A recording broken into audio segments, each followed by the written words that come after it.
Salut les investisseurs, j'espère que vous allez bien et bienvenue dans cette nouvelle vidéo de portefeuille dividende. Alors aujourd'hui nous allons analyser une nouvelle multinationale américaine, plutôt connue des investisseurs, surtout des investisseurs à dividendes, dans le secteur donc de la santé et également qui regroupe les biens de consommation courante.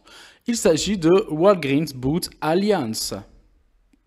Mais avant, n'hésitez pas à mettre en commentaire ce que vous pensez de Walgreens si vous la connaissez. Et n'hésitez pas à vous abonner, à liker, à partager. Let's go, c'est parti!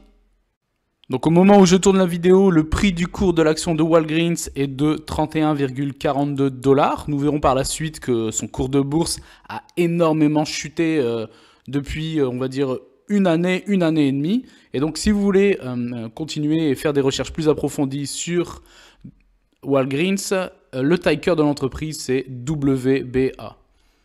Alors, concernant maintenant l'historique de l'entreprise, donc Walgreens Boots Alliance est une chaîne de pharmacie américaine qui est très connue, c'est un mastodonte concrètement, et donc est établie depuis 1901 et présente sur l'ensemble du territoire américain. Elle fait partie du groupe général, donc Walgreens Boots Alliance. Concurrente de CVS Pharmacy, elle est aujourd'hui le leader américain de la pharmacie de détail, donc vous voyez, devançant la branche du groupe CVS Caremark après une série d'acquisitions depuis 2008, Duane Reade, Drugstore.com. Cependant, donc, CVS, le concurrent, reste à ce jour le leader américain du secteur commerce de détail de soins, de santé et de beauté. Donc, concernant ses activités, elle est donc dans la distribution de détail, donc vente de médicaments sous ordonnance, de médicaments, de produits de beauté et de cosmétiques. En fin 2018, l'activité est assurée à travers, tenez-vous bien, 14 327 points de vente, dont 9 560 qui sont situés aux États-Unis, à Porto Rico et aux îles Vierges américaines, et donc également par le biais d'Internet. Donc vous voyez, c'est juste énorme. Et la deuxième plus grosse activité, donc c'est la distribution en gros, activité donc qui est assurée par plus de 390 centres auprès de plus de, tenez-vous bien, les chiffres sont vraiment impressionnants, plus de 230 000 pharmacies, médecins, centres de soins et hôpitaux. Donc concernant les autres datas de l'entreprise, on va voir que l'entreprise a fait énormément d'achats-acquisitions de sociétés. En juin 2012, Walgreens acquiert 45% d'Alliance Boots, le groupe donc, qui comprend une chaîne de pharmacie présente notamment au Royaume-Uni, donc Boots, et un grossiste répartiteur présent en Europe pour 6,7 milliards de dollars. En août 2014, Walgreens annonce l'acquisition de 55% d'Alliance Boots, qui ne détient pas pour 5,27 milliards de dollars en plus des actions Walgreens. En octobre 2015, Walgreens annonce une nouvelle acquisition donc pour quasiment 10 milliards de dollars de Rite Aid, une entreprise de distribution pharmaceutique américaine ayant près de 4 500 pharmacies pour 90 000 employés. En 2017, Walgreens annonce prendre une participation de 40% dans Guoda, une chaîne de pharmacie chinoise de 3 500 pharmacies, pour 416 millions de dollars. Vous voyez, ça c'est également une chose intéressante parce que elle investit dans une société chinoise et donc vous, en tant qu'investisseur, si vous investissez sur, admettons, Walgreens, qui est une société américaine, indirectement, vous avez également des parts de cette entreprise qui est investie en Chine. Et ça, c'est aussi très intéressant puisque cela fait une diversification plus importante dans le portefeuille.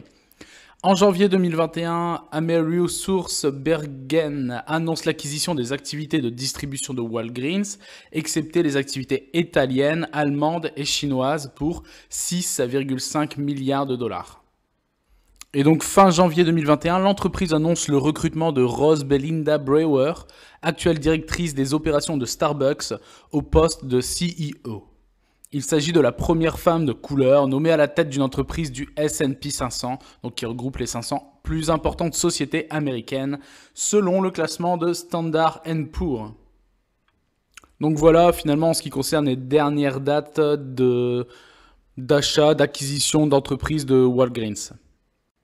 Alors ici, nous sommes sur TradingView pour voir l'évolution du cours de bourse de Walgreens.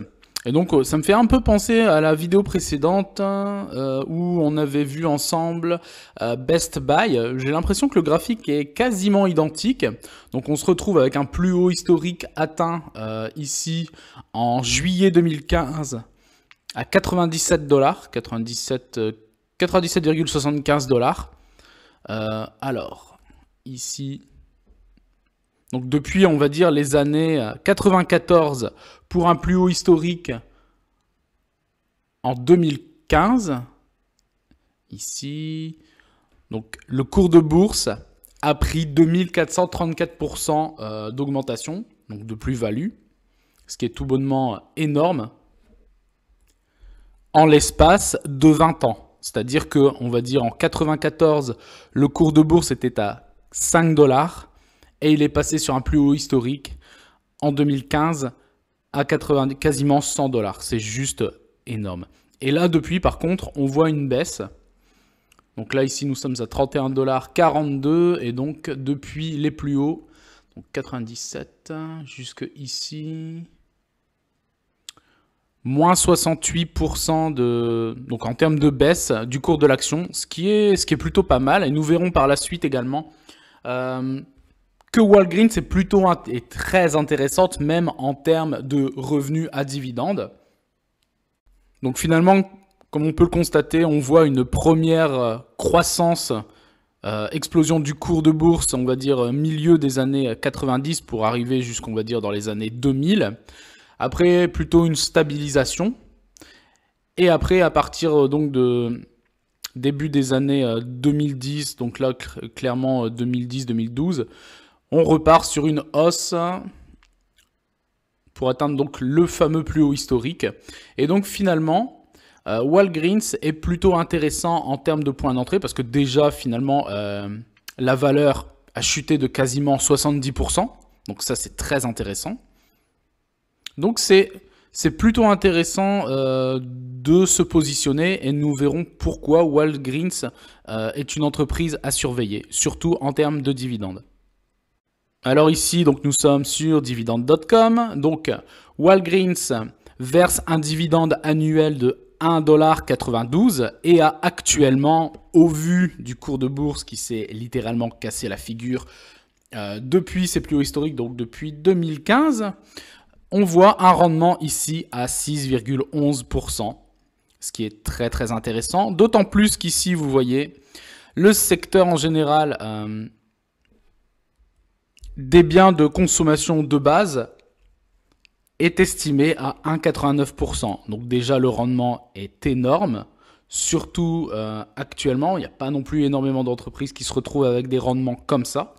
Donc ça, déjà, c'est un premier point. Ensuite, alors concernant le average price recovery, il faut quasiment 15 jours à l'entreprise pour qu'elle retrouve son cours de bourse avant le détachement du dividende. C'est-à-dire qu'une fois qu'elle a versé ses dividendes à ses actionnaires, le cours de bourse chute. Ça, c'est toujours comme ça que ça se passe. Et pour Walgreens, il faut en moyenne 15 jours pour que l'entreprise retrouve son cours de bourse avant détachement du dividende. Donc c'est plutôt rapide, finalement 15 jours, sachant que les entreprises versent des dividendes de façon trimestrielle.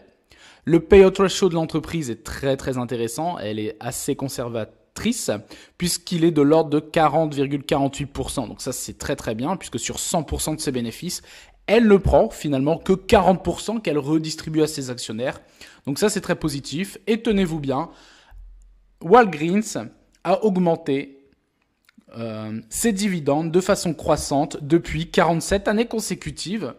Ça veut dire que l'entreprise n'est pas très loin. À 3 années près, elle pourrait sans doute rentrer, et je pense que ça va le devenir, rentrer dans la fameuse liste non officielle des Dividend Kings. Donc on voit clairement la solidité de l'entreprise, ne serait-ce que par ces chiffres-là. Donc concernant le paiement des dividendes, le dernier paiement du dividende a été payé donc le 10 mars 2023 pour un montant de 48 cents par action. Et donc le prochain montant sera le 12 juin pour un montant de 48 cents également.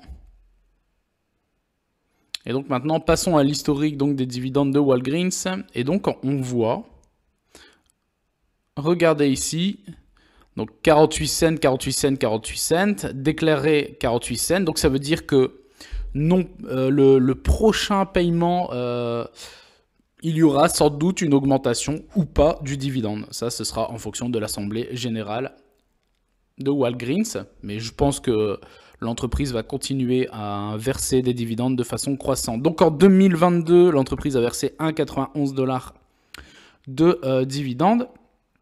2021, 1,89. 2020, 1,85. 2019, 1,79.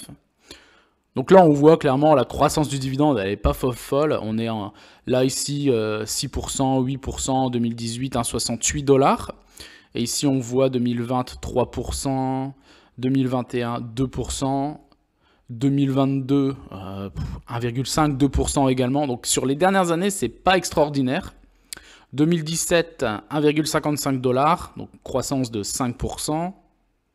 2016, 1,47 $, 5,3%. Donc on voit qu'il y a une croissance exponentielle depuis 47 années consécutives, mais en tout cas sur les dernières années, la croissance du dividende de Walgreens n'est pas non plus impressionnante. Mais dans tous les cas, quand on se réfère au payout ratio de l'entreprise, on peut dire que Walgreens, de par, on verra par la suite, ses chiffres d'affaires, ses bénéfices, ça reste une entreprise très conservatrice et qui est sans doute très bien gérée pour arriver à ce niveau-là d'ailleurs. Alors ici maintenant on passe donc sur Morning, donc comme vu précédemment, donc le rendement est aux alentours de 6%. Alors Morning concernant la sûreté du dividende, il note 16, donc un dividende qui est sûr. Alors ici concernant le score de croissance du dividende, vous voyez donc là, comme on l'a vu précédemment sur dividende.com, la croissance n'est pas extraordinaire, donc eux notent 9. Et finalement, on constate que sur la croissance du dividende sur les 5 dernières années, ça représente une moyenne de 4%, ce qui est finalement, ce qui reste plutôt correct. Donc voilà. Concernant la capitalisation de l'entreprise, elle est estimée à 27 milliards de dollars. Alors ici, concernant les comparaisons des performances donc, entre l'entreprise, donc Walgreens, et les différents indices, donc Walgreens sur un an fait moins 20%. Le Nasdaq fait lui plus 16, le S&P fait plus 4 et le secteur de la santé en général fait plus 6%. Donc on voit que clairement Walgreens est à la traîne et donc sous-performe littéralement, et c'est encore pire sur le retour sur les 5 dernières années, puisque sur les 5 dernières années, Walgreens est à moins 40%, puisqu'on a vu avec le cours de bourse depuis 2015, il ne fait que descendre. Alors que le Nasdaq est lui à plus 103%, le S&P plus 56% et le secteur en général, donc du healthcare, est de plus 60%. Donc on remarque finalement que Walgreens est carrément à la ramasse concernant le retour des performances, mais cela n'engage à rien déjà dans le versement et la distribution des dividendes, et aussi de l'analyse fondamentale de l'entreprise, puisque ça reste une société très solide. Alors ici, concernant la valorisation donc, de l'entreprise, donc ici vous voyez zone potentielle de sous-évaluation, c'est en vert. La zone potentielle de surévaluation, ce serait en jaune. La juste valeur théorique, c'est la courbe bleue, et la courbe noire, c'est le prix réel de l'action. Donc aujourd'hui, on est à 31 $. Et donc, Morning tire la conclusion que l'entreprise est sous-évaluée, ce qui est très vrai, puisqu'on va le voir également avec les chiffres concernant les bénéfices et les chiffres d'affaires. Donc, ça pourrait clairement être un très bon point d'entrée pour, si vous avez Morning, donc renforcer votre position, ou si vous n'avez pas, peut-être ajouter une ligne supplémentaire à votre portefeuille en rajoutant Walgreens, puisque le prix est sous-évalué à 31,42 $. Les dividendes sont en croissance constante depuis 47 années consécutives et le payout ratio est de lui 40%. Donc c'est plutôt des indications qui sont finalement positives, même si le cours de bourse lui chute. Donc on continue ici donc avec Walgreens pour continuer à analyser en profondeur l'entreprise. Et donc ici sur Yahoo Finance, nous allons voir donc les différents éléments financiers, donc chiffre d'affaires et bénéfices depuis 2019. Donc on voit en 2019 120 milliards de chiffre d'affaires de l'entreprise pour un bénéfice de quasiment 4 milliards de dollars. Ensuite en 2020, quasiment une légère augmentation, mais c'est kiff-kiff.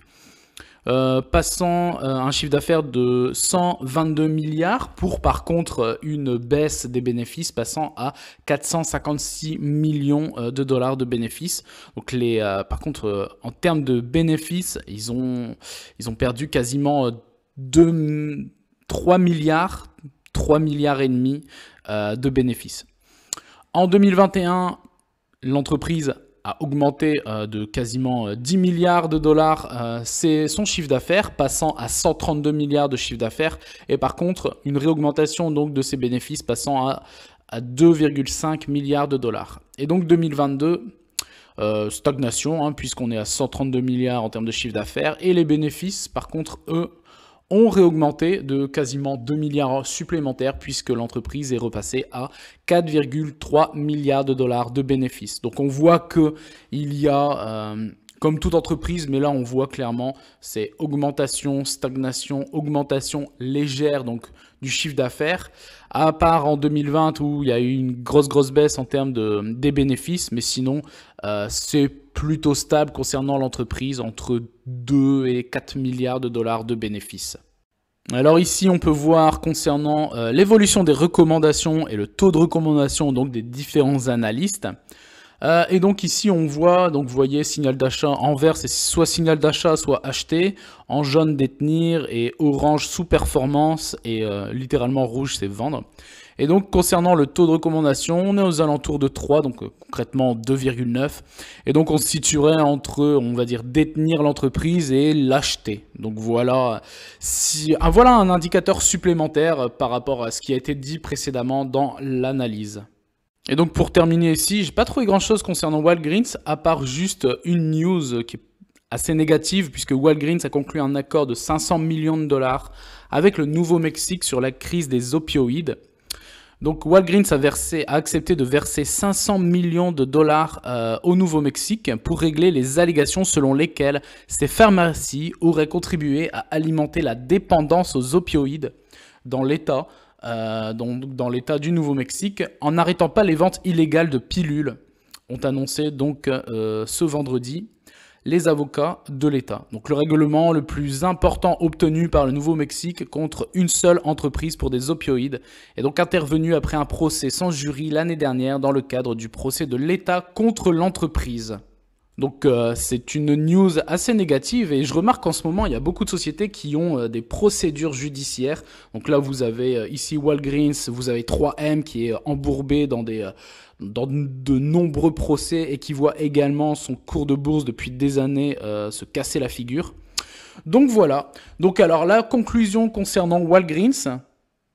Donc une entreprise qui a vu son cours de bourse chuter depuis 2015 de 60 à 70%, avec un payout ratio qui est très conservateur, de l'ordre de 40, allez on va dire même 50% selon d'autres sites d'analyse. On voit un chiffre d'affaires qui est quand même très conséquent, avec des bénéfices qui sont plutôt corrects, soit en légère augmentation ou en stabilisation. On voit que l'entreprise donc, est très conservatrice. Il lui reste énormément de cash pour continuer à développer donc tout ce qui est recherche et développement, des nouveaux médicaments, acheter des concurrents, racheter d'autres pharmacies, d'autres franchises, etc. Donc ça, c'est également positif.